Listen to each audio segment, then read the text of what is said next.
5 пән орыс тілі. Менде ондай план болғанның өзінде мен оны жүзеге асыра алмадым. Яғни тақ күндері физика мен математика. Кешірім сұраймын, мен ойын толық жеткізе алмай жатқаным. Миыңыз информация қабылдауға үйренбеген дұрыс.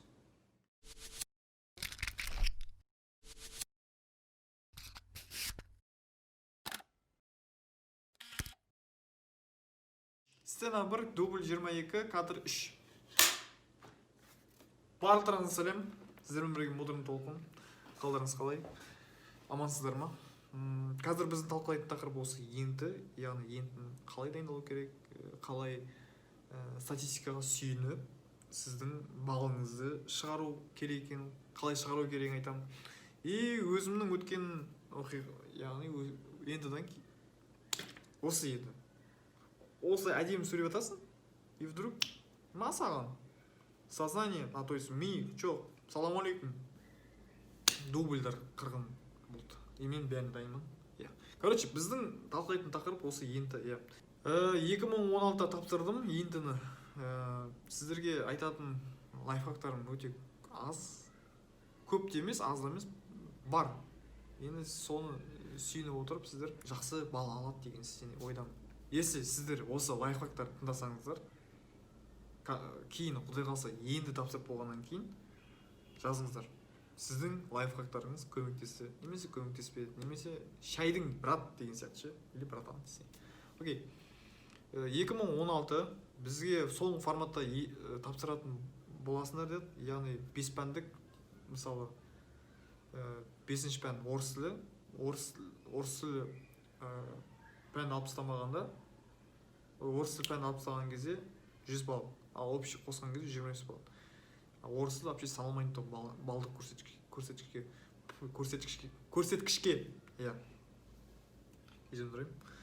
И содан кейін біз 5 пәнге дайындалатын болдық.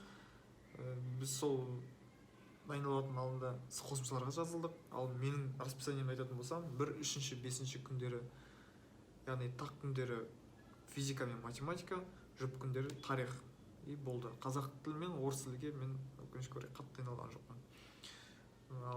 Ал сол кездері, мысалы, бірінші пробныйда мен 38 балл алдым.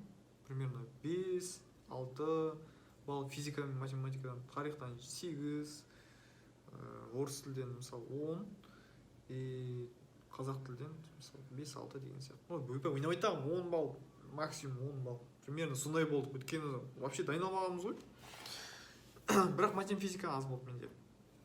И потом қосымшаға жазылдық. 1, 3, 5, сол, как обычно, физмат дайындалатынбыз. Жұп күндері мен өзім тарихқа баратынмын. И ең басында қиын болды бүкіл программаны освоить ету. Кейбір балалар ентіға дайындалатын кезде пока что, мысалы, 1.90 физматқа көңіл бөледі. Кейін тарих пен неге қазақ тілге көңіл бөліп, сөйтіп өзіне четкий расписание құрып алған тұғын, яғни план. И менде ондай план болғанның өзінде мен оны жүзеге асыра алмадым. Яғни мен гуманитарий болғаннан кейін математика мен физика болды. Жарайды, физика қоя тұрайық, ол по-любому умничкасқа өтіп қоя саласың, ал математика сен университетке дейін келеді, вышматтың өзі. Вот жын келген тұғын математика. Суттан су көтермейді ғой конкретно. Көрем ба, ана жыртып тастаған көреді дәптердің бәрін. И сол математиканы өйтіп-бүйтіп мұрын қанша дейін оқыдым. Ой, математика дедім. Геометрия бар ғой еще, бізге математика, геометрия аралас. Сол мұрын қанша оқыдым, шынымды айтайын. Мынандай случай болды, мен геометриядан Фируза апайдың сабағында есеп шығарып отырып тригонометрияға. И вдруг мұрнынан қан кетіп отыр. И осы кезде ойладым, мұрнынан қан аққанша дейін оқу осы момент шығар деп. И сөйтіп апайдан сұрап, айшысқаннан шығып, мұрнынан сүртіп сөйтіп келдім. Вот осы случайды мен естен кетірмеймін. Потом мынандай моменттер көп болды. Мысалы, дайындық кезінде ұйқың қысып, басын солқылдап, жүрегің қысылып, айнып, прям өзің неприятно сезінесің дайындық барысында. Сіздер де сезінген шығарсыздар, сезінсеңіздер осындай жаман ощущениелерді плюс қойыңыздар. өйткені ентінің өзі аты уже стресс та, мысалы. Ал сол поколениеге балдар, мысалы 98, 99, 97-лер прям енді деген кезде уже бітті деген сияқты, өмір бітті деген сияқты да, сондай нелер келді, ойлар. Ал қазіргі поколение, мысалы сіздер 2002, 2003, 2004 сіздер жақсы білесіздер. Өйткені уже история енді деген дүниеге сіздерде ысырақ болған өзінде сіздер қалай өздеріңізді алып шыға аласыздар, қалай өздеріңізді алып шығу керек екенін білесіздер, яғни. Ал біз ол кездері енді партаның артында деп балдитып отырған адамдар қалай только төртті алып күнделікке қойдырып бағаны соны ғана білеміз. Тек только сабақ айтып, ырым жасап, только 3-5 деп. Сөйтіп біз бүйтіп оқыдық қой енді. Кешірім сұраймын, мен ойын толық жеткізе алмай жатқаныма. Өйткені көп болды осылай түсіремей келді. 2016 біз енді тапсыратын кез. Полезные советы. Бірінші совет. Ұйықтайтын алдында сіздер, мысалы, жазда тапсырасыздар ентіні. Бірінші совет. Ентінің алдында ешқашан поздно жатпаңыздар. Мысалы, сағат 6-да тұру керек болсаңыз, немесе 7-де, 6 дейікші. Сіз 9-да соткаңызды өшіріп, миыңызды тынықтырып алыңыз. 10-да ұйықтайтын болсаңыз, немесе 11-де. Яғни смартфонды алдын ала 1 сағат өшіріп, басыңызды тыныштыру керексіз, чтобы өзіңізді комфортты сезіну үшін келесі күнге. Сосын азанда тұрған кезде ентін тапсыратын күні, сол мысалы день X дейікші, сол день X күні ешқашан азан мен сотқа қарамаңыз. Былай істеңіз, азанда тұрасыз, бет-аузыңызды жуасыз, завтрагыңыз ішіп болғаннан кейін, яғни промежутку 15-20 минут өтеді, сол кезден бастап сотканы қараңыз. Өйткені сіздің миыңыз информация қабылдауға үйренбеген дұрыс. И осы привычканы қалай айтсам екен, уже привычка қойған, азанда сотқа қарап Инстаграмда перелистывать ету уже привычка қойған. Пока что бір күнге день X үшін қоя салыңыз, окей? И ешқашан ендідан өмір жоқ, яғни Құдай сақтасын, құлап қалсаңыз, деген сияқты болмасын. Ни в коем случае. Ешқашан, окей? И кейін біз сол енді тапсыратын күні бізде шпор болды. Мен өзім шпор алып кіргіздім. Тарих пен физиканы алдым. Яғни, мысалы, туфли болады. Туфли киген кезде, аяғым бүксіп тұр. То есть, кішкентай жері өзі, мысалы, былай киесің ғой, осылай бүксіп. Чуть-чуть осылай. Примерно осылай түстіңіз. Бірақ, сіз өзіңіздің біліміңізге сенімді болсаңыз, 100% ешқашан шпор алмаңыз. То же самое сотка. Ескерту, умные часы дейді ғой, Apple Watch, Xiaomi, то же самое Samsung G-Watch деген модельдер болса, вообще ешқандай сотка, смартфон, гаджеттерді алмаңыз, если сіз уверен болсаңыз. Тағы айта кететін жайт, осы ендінің кезінде, мен өзім бірінші ендінің кезінде 54 балл алдым, Безрусского 46, 4 балл жетпей қалды. Жоқ, 8 балл.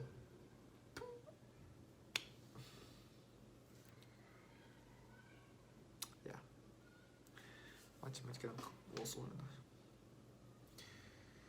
Вот, мен ендіден шықтым, екінші болып, бер ажиотаж, бер шапалақ ұрып жатыр, что там, не болды, қандай сұрақ кетті, анау-мынау. Звезда болып кеткен соң, 1 секундтың ішінде шықтың, шапалақ ұрып жатыр.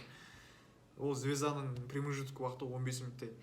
Бер жағынан анау қандай сұрақ келді, мына сұрақтан келді ма, анау мынандай кітаптың сұрақтары келді ма, қандай алгебрадан қандай сұрақтар келді, анау бер жағынан алып жатыр, киіп деп шығасың, ата-анаңа барасың или мұғалімге. Мен бардым сөйтіп, енді басына өткеннен айтатым да.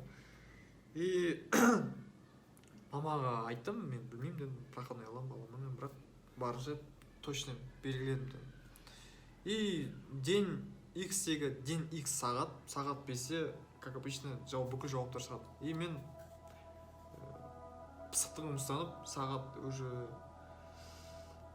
примерно 5-ке бір минут немесе 2 минут қалған кезде мен кірдім. И сол кезде сайттың барлығы не перегружено болды. И кірген кезде әлі шықпаған деп тұрды. И ровно 5 болған кезде мен абонент етіп қайтадан ин мен тжк-ымды бастым. И сол кезде шықты. Енді 54 балл. Без русского 46. Неғып 8 балл алған білмеймін. И бітті. Ана жерде ойланып қалдым. Андай мен бар ғой, Hello Darkness деген сияқты сондай. Сөйтіп ойланып қалдым. И потом апайға бардым. Че там, қалай, не болды деді. Проходной жоқ деді. Нормально, бәрі жақсы болады деп жұбатты. И мен де өйтіп бүйтіп, ана балдардың результатын көріп, тәуекел дедім. Балдар енді грантқа түсе алмағанның өзінде жақсы результат алды. Яғни на платный основе түсті. Ал мен тупоймын ғой. Ой, өне айтам. Просто менеджер қытқып жүргенмен ойладым. Короче, сондай сол кездегі ощущение менде жеткізе алмаймын, өйткені сіз өздеріңіз ощущать ету керексіздер. Пока что менде сол бар болған чувстволарымды айтайын. Өкініш болып дұрыс дайындалмағаныма, көп уақытымды құртып алдым. Яғни CSGO, Dota 2 ойнап. Мен уақытымды сабаққа да тиімді пайдаландым. То есть ойнауға да тиімді пайдаландым. Бірақ пока что ойнап CSGO-ның атына кетіп қалғаннан кейін өкінішке орай дұрыс тапсыра алмадым. Яғни сіз өзіңіздің уақытыңызды дұрыс распоряжаться ете алмасаңыз, сіз ентіден қойсыз. То есть айтайын дегенім, мысалы ентінің дайындалатын кезінде сіз басыңыз ауырып демалғыңыз келсе, сотқыш құлап компьютер ойнап кетпеңіз. Миыңызды тынытыңыз, далаға шығып, бір круг жасап, кейін бір круг жасап болғаннан кейін бір литература кітаптарын оқыңыз, кішігірім. В общем, кітап оқыңыз. Тарих, қазақ тілі емес, кәдімгі обычный кітап. Сіздерде не ғой? Білім сауаттылығы ма? Сонда емес па, И сол апайға бардым, бәрі нормально болады деді. Үйдегілер звондады. Че там, қалай болды балам деп. Сол проходной жоқ дедім. Деді. Бұтты уже. И сол кезде менің досым бар тұғын. 69 бала. Кечей. Қайсай ятып алып. И пока что осы айтайын дегенім. Жоқ, мен по идее, жоқ, мен төтірік тапсырдым айтпақшы. Шок контент. Потом мынандай случай болды. Жоқ, бұны жалғастырмай қойын, Жарайды, қазір 01.06.2020. Если сізде примерно 2-3 күннен кейін осыны екінші бөлім шығарам. Яғни, если сізге ұнаса, если ұнамаса, мен шығармаймын. Өйткені бұл мен ешқандай сценарийсіз жазып жатырмын осы видеоны. Осылай сіздермен сөйлесіп, мен не қараймын. Осылай сіздермен сөйлесіп, по душам дейді ғой, кішігірім танысып дегендей ғой. Если екінші час ұнаса, жазыңыздар. Братан, ұнады, аға деген сияқты. Лайк басып, коммент қалдырып, подписка жасап. Мен екінші часын 3 күн немесе 2 күн. 2-3 күннің ішінде шығарам. Өде. Яғни, ентіден кейін өмірім.